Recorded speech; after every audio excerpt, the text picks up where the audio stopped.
COVID-19-тэй холбоотойгоор нийгмийн эдийн засгт үүсэж байгаа нөхцөлөд талаар тэр дундаа Монгол улсын энэ боловсролын салбар тулгамж байгаа асуудлууд байгаа. Төсөв санхүү хөрөнгө оруулалт, бүтээн байгуулалтын ажлууд, за одоо жишээ нь сургалтын асуудлууд бол одоо зайлшгүй орж байгаа, санаа зовж байгаа зүйл. 1-2 дугаар анги, за 4-5 дугаар анги төв сангийн энэ зоригчдын одоо хичээл танкийн сургалт гэдэг бол хамгийн чухал.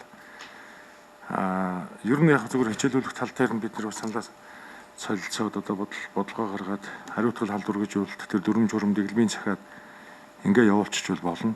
Тэгээ юм болгоноос одоо ингээ хоошоо суугаад бүх химик ковид дээр наагаад тэгээ эдийн засгч хүндэрдэг, боловсролын асуудал хоцрогддог, орхигддог, завсарддаг.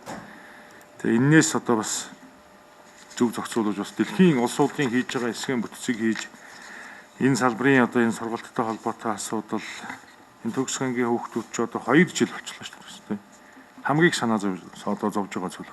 Хүнд хэцүүгээд хоошоо суугаад байвал энэ хүүхдүүд боловсролын салбар тэр дундаа нийс Улаанбаатар хот бол бас хоцрогдсон боловсролтой одоо хот битгий болосоо гэж дотроо бодож байгаа.